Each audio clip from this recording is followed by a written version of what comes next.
You've got to listen to Stovall here. Uh, Listen to this. It's pretty incredible, if you ask me. Listen. And some of the things that we're dealing with is the payroll tax issue.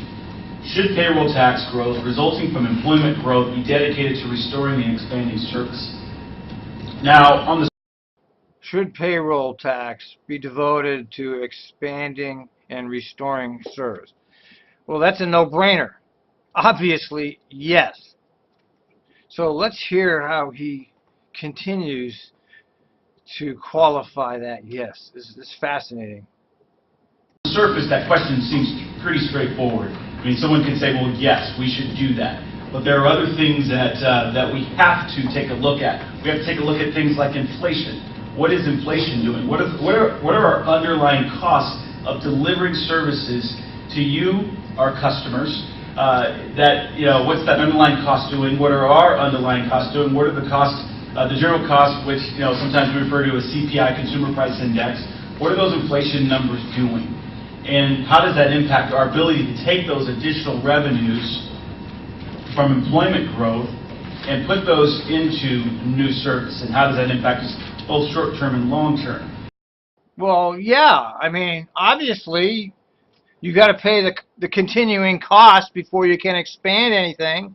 I mean, that's also a no-brainer. Why is he explaining this to us? We understand that things haven't just stopped and all the money that comes in goes to new service. No, you got to continue to pay for the old service and things that break in the old service, and inflation factors, et cetera, et cetera. I mean, that's obvious. We had an opportunity to begin the discussion at the Finance Committee, where we're talking about specifically about this piece of it, and we looked at a lot of different things that feed into this. But really, the question comes down to: should we take those additional dollars and move them in the new service, or should there be some way that we take those dollars and it's going to be kind of another portion of number 1 and number 4, the reserve funds. Should Trimet create a separate reserve fund to expand its fund balance policy? What the hell is Stovall doing here?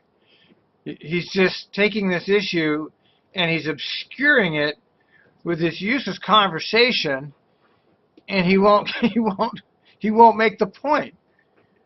What is he doing? Targets, those are tangential. They kind of go together.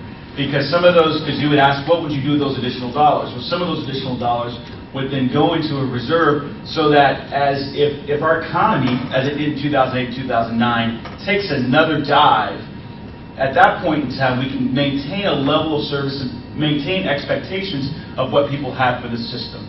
And there we go. I mean, okay, so, he could have said this in one sentence. Should we take our money and pay for continuing service or extra service, or should we put it in a reserve fund? Look at how he pontificated all around the point. What's the point of that? Why is he doing that? Stop doing that, Stovall. So leveling out our services rather than seeing the peaks and valleys that we've seen historically. And so these are the types of conversations and discussions that lead into the strategic financial plan. So it's very, very important that we get feedback as we go throughout this process. So with that, I mean, from Director Brosser and I, we've had an opportunity to kind of start to talk about this, and we're not looking for a long verbose discussion, but. Did you hear that? He's not looking for a long verbose discussion, which is exactly what he's doing, but he's not looking for it. Essentially getting some additional feedback at this level in regards to whether or not that's a direction that the board is interested in going in. Really, folks, is that classic saying a lot but saying nothing and going on and on about it? I mean, he's saying the board has two options: take some money and put it in a reserve fund, or put it into continuing or expanding service.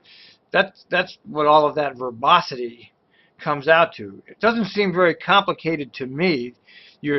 What are you talking about? Are you trying to make this complicated? Yeah, you are. You're trying to make a simple thing complicated. And why would you do that? Because you don't want people to understand what you're doing.